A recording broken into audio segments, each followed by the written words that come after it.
राधे राधे। आज मैं श्रीमद् भगवद गीता यथारूप के 5वें अध्याय से 6वां श्लोक हम सब के कल्याण की प्रार्थना के साथ पढ़ूंगी। ओम श्री परमात्मने नमः।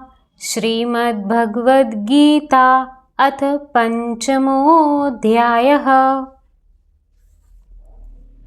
अगर मुझसे पढ़ने में या समझने में कुछ भी गलती हो जाए तो मैं केवल भगवान की ही मंदबुद्धि बालिका हूँ, ऐसा जान के प्रभु मुझे बहुत क्षमा करें।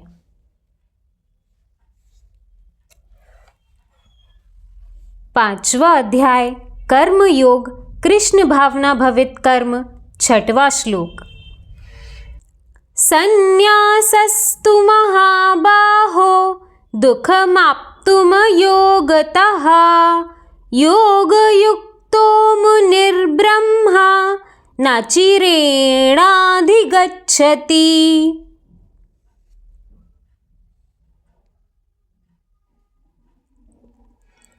भक्ति में लगे बिना केवल समस्त कर्मों का परित्याग करने से कोई सुखी नहीं बन सकता, परंतु भक्ति में लगा हुआ विचारवान व्यक्ति शीघ्र ही परमेश्वर को प्राप्त कर लेता है। तात्पर्य: सन्यासी 2 प्रकार के होते हैं। मायावादी सन्यासी सांख्य दर्शन के अध्ययन में लगे रहते हैं तथा वैष्णव सन्यासी वेदांत सूत्रों के यथार्थ भाष्य भागवत दर्शन के अध्ययन में लगे रहते हैं। मायावादी सन्यासी भी वेदांत सूत्रों का अध्ययन करते हैं, किंतु वे शंकराचार्य द्वारा प्रणीत शारीरिक भाष्य का उपयोग करते हैं। भागवत संप्रदाय के छात्र पांचरात्रि की विधि से भगवान की भक्ति करने में लगे रहते हैं। अतः वैष्णव सन्यासियों को भगवान की दिव्य सेवा के लिए अनेक प्रकार के कार्य करने होते हैं। उन्हें भौतिक कार्यों से कोई सरोकार नहीं रहता, किंतु तो भी वे भगवान की भक्ति में नाना प्रकार के कार्य करते हैं।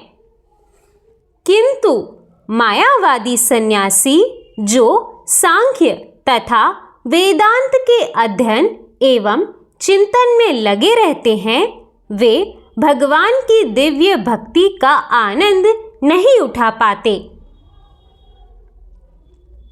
चूंकि उनका अध्ययन अत्यंत जटिल हो जाता है। अतः वे कभी-कभी ब्रह्म चिंतन से ऊबकर समुचित बोध के बिना ही भागवत की शरण ग्रहण करते हैं।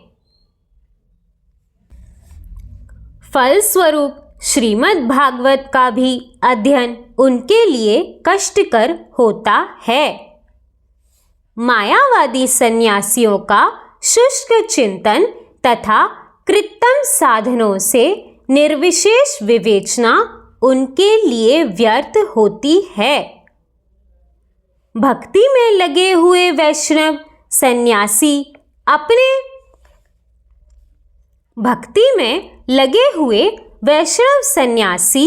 अपने दिव्य कर्मों को करते हुए प्रसन्न रहते हैं और यह भी निश्चित रहता है कि वे भगवत धाम को प्राप्त होंगे। मायावादी सन्यासी कभी-कभी आत्म साक्षात्कार के पथ से नीचे गिर जाते हैं और फिर से समाज सेवा, परोपकार जैसे भौतिक कर्म में प्रवृत्त होते हैं।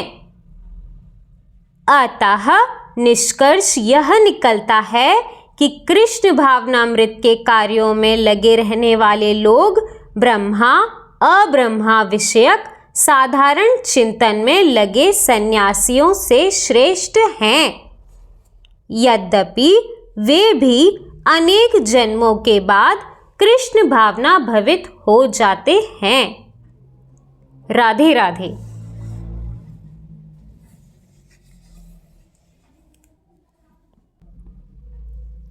दोस्तों, इस श्लोक में भगवान ने कहा कि भक्ति में लगे बिना समस्त कर्मों का परित्याग कर देने से कोई सुखी नहीं हो जाता, परंतु भक्ति में लगे हुए विचारवान व्यक्ति शीघ्र ही भगवान को प्राप्त कर लेते हैं।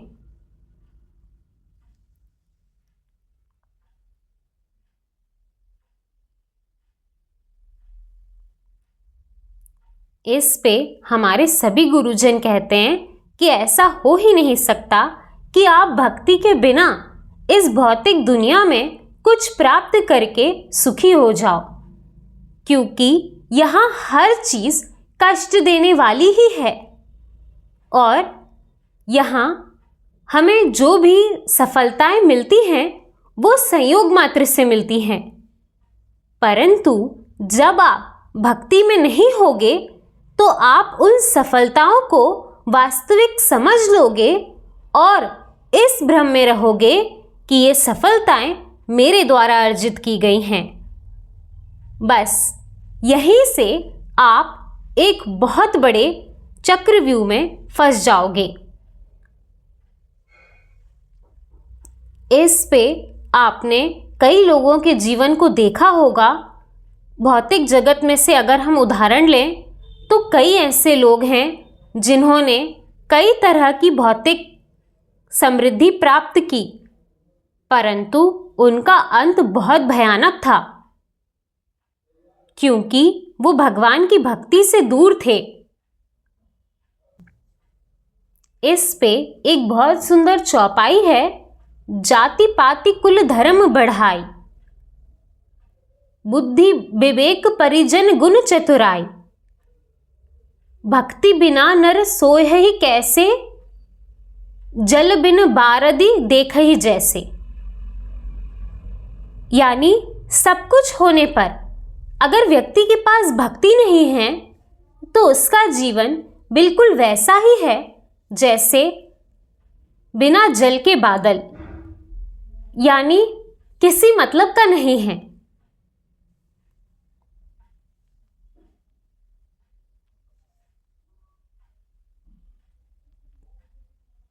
हमारे सभी संतजन हमें यही सिखाते हैं कि भक्ति कोई विकल्प नहीं है कि हम सांख्य योग से चलेंगे या ब्रह्म सूत्र या नाना प्रकार के जो भी मार्ग हैं हम उनमें जाएंगे। ये कोई विकल्प नहीं है, ये हमारा स्वाभाविक गुण है। भगवान की भक्ति तो हमें करनी ही है, रास्ता आप कोई भी चुने।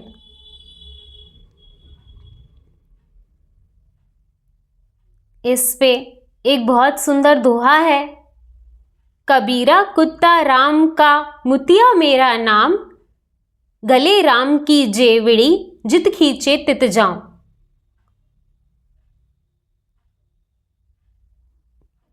यानी हम सब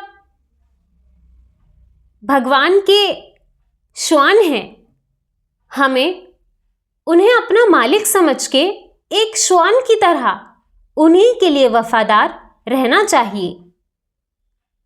जैसे किसी पालतू कुत्ते के गले में पट्टा हो तो वो यहाँ वहाँ कहीं नहीं जाता, उसे पता है कि उसका मालिक उसे गुस्सा करेगा। उसे अगर आप बाहर छोड़ भी दो तो वो अंदर चला जाएगा। इसी बात को और विभिन्न उदाहरणों से हमारे गुरुजन हमें सिखाते हैं कि जिस प्रकार एक पालतू श्वान हमेशा सुरक्षित होता है, अपने मालिक का वफादार होता है, इस प्रकार वो कभी दुर्गति को प्राप्त नहीं होता, कोई बिना वजह उस पे हमला नहीं कर सकता, वो कभी भूखा नहीं रहता। बिल्कुल उसी प्रकार हमें अपने मालिक के लिए पूर्णतः समर्पित होकर वफादारी से रहना है। और इसका एक और बहुत सुंदर उदाहरण है कि जिस प्रकार पतंग मांझे से बंधी रहती है तो हवा उसे यहाँ वहाँ कहीं भी खींच ले, वापस उसका मालिक उसे लपेट के अपने तरफ ले आता है। बिल्कुल इसी तरह अगर हम भगवान से बंधे रहेंगे तो इस माया जगत में कहीं पे भी भटक जाएं, हमें ये याद होगा कि भगवान वापस हमें अपनी तरफ खींच ही लेंगे।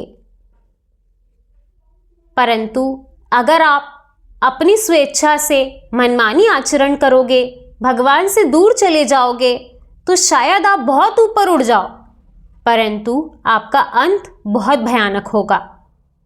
यानी जब इस माया जगत की कोई भी उल्टी सीधी हवा चलेगी, तब आप सीधे जमीन पर आके गिरोगे।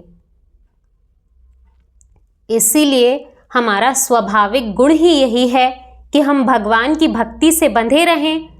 उनके चरणों में जो सुख है वो इस संसार में कहीं नहीं मिलेगा। और ये चौपाई मुझे बहुत पसंद है, सबकी ममता ताग बटोरी। इस प्रकार हमें उनसे बंधकर ही रहना है, इसी में हमारा हित है। इसी प्रकार भगवान की कृपा हम सब पे बनी रहे। राधे राधे।